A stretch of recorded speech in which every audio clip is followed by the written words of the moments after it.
से जानेंगे। सबसे पहले बात करेंगे ओबीसी नेताओं के साथ सीएम की बैठक खत्म हो चुकी है। बैठक पर न्यूज 18 एक्सक्लूसिव बैठक में सरकार के महाधिवक्ता भी शामिल हुए। कांग्रेस के आरोप का काउंटर भी बीजेपी करेगी। 27% आरक्षण पर कांग्रेस सरकार ने क्या किया, इसे जनता के बीच ले जाएगी। लीगल पहलुओं से भी ओबीसी नेताओं को कराया गया अवगत, जहां बीजेपी ओबीसी मोर्चा प्रदेश भर में चलाएगा अभियान। तो सीएम हाउस में हुई बैठक में शामिल हुए थे ओबीसी मंत्री, विधायक और सांसद, जहां पर अब बैठक पर न्यूज 18 एक्सक्लूसिव आपको बता दें कि ओबीसी नेताओं के साथ सीएम की जो बैठक चल रही थी वो खत्म हो चुकी है। और इस बैठक में प्रमुख रूप से ओबीसी के जो मंत्री हैं, विधायक हैं, सांसद हैं, सभी शामिल रहे। 27% आरक्षण पर कांग्रेस सरकार ने क्या किया, इसे जनता के बीच ले जाएगी सरकार। और आपको बता दें कि जिस तरीके से कांग्रेस एक तरफ हमला करने की कोशिश थी, काउंटर करने के लिए पूरी बैठक, पूरी रणनीति तैयार हुई है। बैठक में सरकार के महाधिवक्ता भी शामिल हुए हैं। बड़ी खबर आपको दे रहे हैं भोपाल से, और ज्यादा जानकारी के साथ संवाददाता शरद जुड़ चुके हैं। शरद, बैठक खत्म हो चुकी है, क्या कुछ खास इस बैठक के बाद? देखिए, बिल्कुल ये महत्वपूर्ण बैठक सीएम हाउस में अब से कुछ देर पहले हुई थी, जिसमें सभी जो ओबीसी के मंत्री हैं, विधायक हैं, सांसद हैं, वो इस बैठक में शामिल हुए। लेकिन एक और जो महत्वपूर्ण जानकारी निकल के सामने आ रही है कि जो महाधिवक्ता हैं पुरुषेंद्र गौरव, वो भी इस बैठक में शामिल हुए थे। और इस बैठक में जो लीगल एस्पेक्ट है उसके बारे में भी चर्चा की गई है। और जो सूत्रों के मुताबिक जानकारी मिली है उसके मुताबिक बाकायदा उन्होंने ये जानकारी दी कि कोर्ट में दरअसल जो 27% आरक्षण 2019 की हम बात करें तो जो कांग्रेस के विधेयक के जरिए देने की बात की गई थी, तो उसके बाद हाई कोर्ट ने जो स्टे लगा दिया था उस पर अब तक जो 1 साल तक उसके बाद में भी कांग्रेस की सरकार रही, तो उस 1 साल के दौरान में कांग्रेस ने कब कब क्या क्या किया तत्कालीन सरकार ने और किस तरीके से अपना पक्ष रखा, इसके बारे में भी जो मंत्री हैं, विधायक हैं, सांसद हैं, उनको जानकारी दी गई ओबीसी वर्ग के। और ये तय किया गया है कि वो सारी बातें, क्योंकि बीजेपी का कहना यह है कि दरअसल कांग्रेस ने सिर्फ वोट बैंक की वजह से 27% आरक्षण का जो शगुफा है वो छोड़ा था। जो लीगली बात कोर्ट में रखनी चाहिए थी या उसका आधार जो बनाया जाना चाहिए था वो नहीं बनाया गया, तो उसको लेकर अब बीजेपी काउंटर करेगी। बीजेपी का जो ओबीसी मोर्चा है, यानी कि पिछड़ा वर्ग का मोर्चा है, वो इन पहलुओं को लेकर जनता के बीच में जाएगा और बाकायदा एक अभियान पूरा चलाया जाएगा जी। क्योंकि दरअसल ये पूरा विषय इस वजह से महत्वपूर्ण हो गया है कि 27% आरक्षण का मुद्दा जो उठाया गया, खासतौर से नेता प्रतिपक्ष कमलनाथ की ओर से, उसमें यह था कि 27% की आरक्षण की बात कांग्रेस ने की थी, क्योंकि उनका आरोप ये रहा कांग्रेस का कि बीजेपी ने उसकी पहल नहीं की। जबकि बीजेपी का कहना यह है कि दरअसल सिर्फ वोट बैंक की वजह से कांग्रेस ने ऐसा किया था, वो पहल जो करनी चाहिए थी आरक्षण को लेकर वो कांग्रेस ने नहीं की। तो कुल मिलाकर अब जो ओबीसी आरक्षण पर सियासत है वो आने वाले दिनों में और तेज हो सकती है, जिसकी पूरी संभावना है। और उसका काउंटर करने के लिए बीजेपी लीगली तरीके से भी ये भी जनता के बीच में बताएगी कि आखिरकार तत्कालीन कांग्रेस की सरकार ने 27% जो ओबीसी का आरक्षण है उसको लेकर कब कब क्या क्या किया और कोर्ट में क्या स्टैंड किए गए। जी बिल्कुल शरद, बहुत शुक्रिया आपका विस्तार से पूरी जानकारी देने के लिए। तो महत्वपूर्ण जो बैठक थी वो पूरी हो चुकी है और इसमें महाधिवक्ता भी शामिल रहे हैं। और आपको बता दें कि बैठक इस लिहाज से भी बहुत ही महत्वपूर्ण है क्योंकि अभियान चलाया जाएगा। अब इसे लेकर सीएम हाउस में जो बैठक हुई थी उसमें ओबीसी मंत्री, विधायक, सांसद शामिल थे और अभियान के तहत लोगों में ये जागरूकता फैलाई जाएगी, लोगों को जानकारी दी जाएगी कि आखिरकार जब कांग्रेस की सरकार रही है उस वक्त क्या कुछ किया गया है। तो बैठक में सरकार के महाधिवक्ता भी शामिल रहे। कांग्रेस के आरोप का जो काउंटर है उसकी तैयारी भी इस बैठक के माध्यम से की गई है। 27% आरक्षण की बात की जा रही है, इसे जनता के बीच में लेकर जाया जाएगा। और कांग्रेस की सरकार में 27% आरक्षण को एक तहत क्या क्या किया गया है, क्या क्या फैसले लिए गए हैं, यहाँ तक कि जनता के बीच में जो अभी तक जानकारी नहीं है वो पहुंचाने की जिम्मेदारी भी ली गई है। कांग्रेस के आरोपों का काउंटर अब बीजेपी करेगी। बड़ी खबर आपको दे रहे हैं, जहां पर बैठक पूरी हो चुकी है। और ये जो बैठक थी बहुत ही महत्वपूर्ण बैठक थी। ओबीसी नेताओं के साथ मुख्यमंत्री ने अचानक से बैठक बुलाई थी। बैठक पर न्यूज 18 एक्सक्लूसिव, जहां बैठक में सरकार के महाधिवक्ता भी शामिल रहे और कांग्रेस के आरोप का काउंटर बीजेपी करेगी। जिस तरीके से आरोप लगाए जा रहे हैं कांग्रेस के द्वारा, उसका काउंटर अब बीजेपी कर रही है और उसकी कमर कहीं ना कहीं बीजेपी ने पूरी तरीके से कस ली है। 27% आरक्षण पर कांग्रेस सरकार ने क्या किया है, इसे जनता के बीच में लेकर सरकार जाएगी।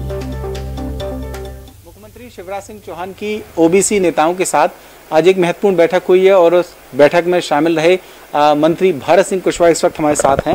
भारत सिंह जी, एक महत्वपूर्ण बैठक मुख्यमंत्री जी के साथ आप लोगों की हुई, क्या कुछ विषय इस बैठक में रहा और किन मुद्दों पर चर्चा की गई? प्रमुख रूप से कोरोना संक्रमण के वजह से एक 1-to-1 और एक समक्ष बैठक नहीं हो सकी थी, तो इसलिए पिछड़ा वर्ग मोर्चा के द्वारा, संगठन के द्वारा ये बैठक बुलाई गई थी और मुख्यमंत्री निवास में थी। पिछड़े वर्ग के संगठन के भी पदाधिकारी थे, जनप्रतिनिधि भी थे।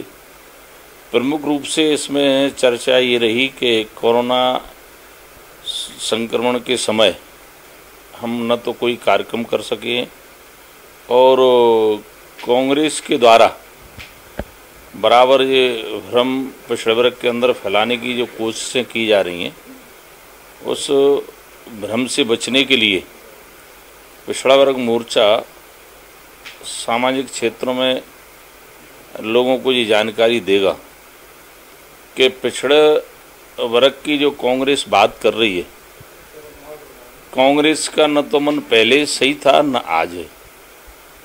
कांग्रेस ने हमेशा राजनीतिक फायदा लेने के लिए समय समय पर एक समाजों को, एक वर्ग को आपस में बांटकर अलग अलग विकेंद्रीकरण करके कांग्रेस हमेशा फूट डालो राजनीति पे विश्वास रखने वाली कांग्रेस, फूट डालो राजनीति करो, उस उद्देश्य से कांग्रेस ने एक चुनाव जीतने के लिए विधानसभा में जो भी उन्हें अपना मैनिफेस्टो में कहा हो, 8 मार्च को जब 27% आरक्षण देने की सदन में जब बात रखी सत्ता पक्ष ने, तो इसका सबने ही समर्थन किया।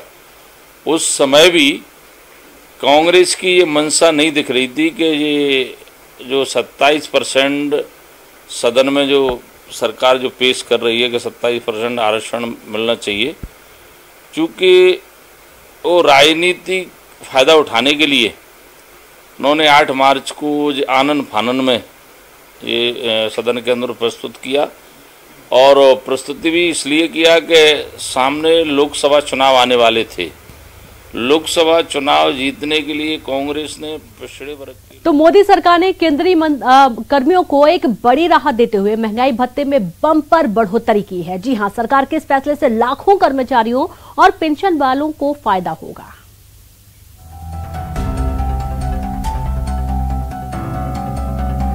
केंद्रीय कर्मचारियों को केंद्र का तोहफा, कर्मचारियों के महंगाई भत्ते में बढ़ोतरी। कोरोना संकट के बीच केंद्र की मोदी सरकार ने केंद्रीय कर्मचारियों को बड़ा तोहफा दिया है, जिसमें सरकार ने महंगाई भत्ते में 11% की बम्पर बढ़ोतरी की है। प्रधानमंत्री नरेंद्र मोदी की अगुवाई में बुधवार को हुई केंद्रीय कैबिनेट की बैठक में यह फैसला लिया गया, जिससे अब कर्मचारियों को 17% की जगह 28% महंगाई भत्ता मिलेगा। केंद्र का महंगाई भत्ते पर यह फैसला 1 जुलाई 2021 से लागू होगा। यानी कि डीए की दर 17% से बढ़ाकर 28% हो जाएगी।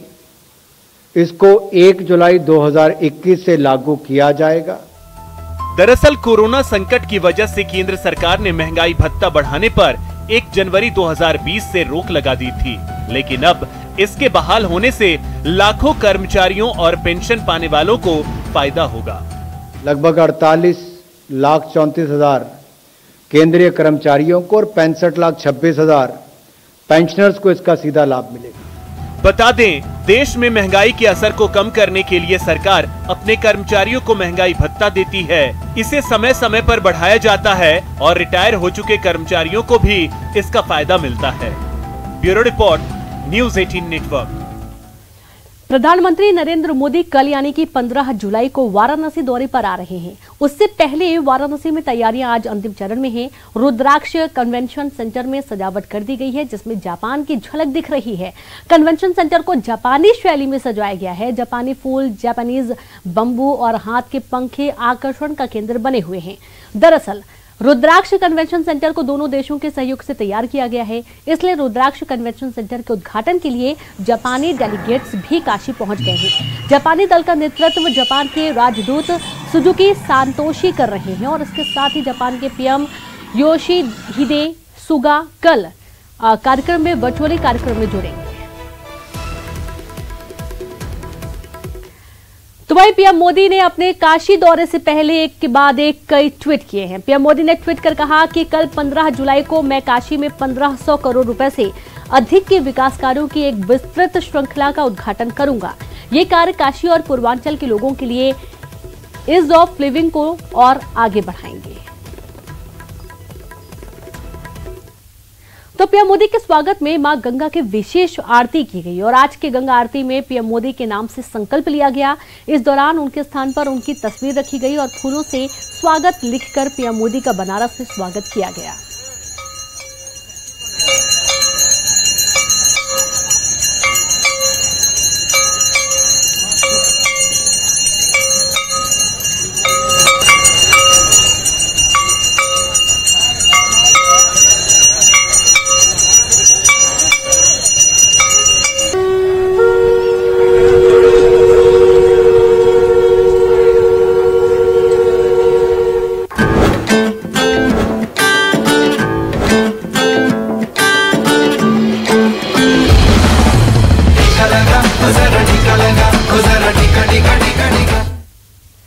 नेटवर्क 18 सुनिश्चित करना चाहता है कि हर भारतीय को कोविड-19 टीकाकरण मिले। टीकाकरण और जागरूकता बढ़ाने के लिए नेटवर्क 18 और फेडरल बैंक की पहल संजीवनी शॉर्ट ऑफ लाइफ को सपोर्ट करें। Health expert Apollo 24/7।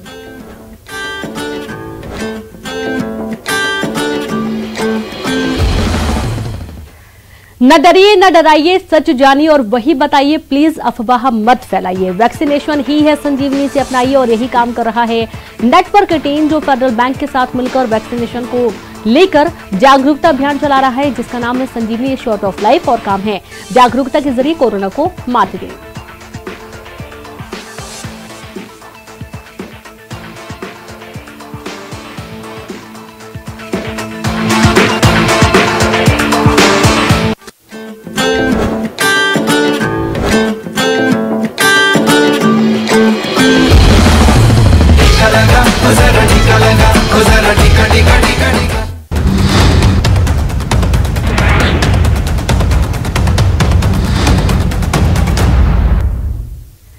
ब्रेक के बाद एक बार फिर से आप सभी का स्वागत है। जबलपुर में न्यूज 18 की खबर का असर हुआ जहां मध्य प्रदेश आयुर्विज्ञान विश्वविद्यालय के कुल सचिव को पद से हटाया गया। प्रभारी कुल सचिव जेके गुप्ता को प्रतिनियुक्ति समाप्त कर मूल विभाग भेजा गया है वापस। भ्रष्टाचार के आरोपों में घिरे थे कुल सचिव जेके गुप्ता। न्यूज 18 ने प्रमुखता से खबर दिखाई थी। प्रभारी कुल सचिव की करतूतों को उजागर करने वाली खबर न्यूज 18 ने प्रमुखता से दिखाई थी और इसमें एक बड़ा बदलाव किया गया है।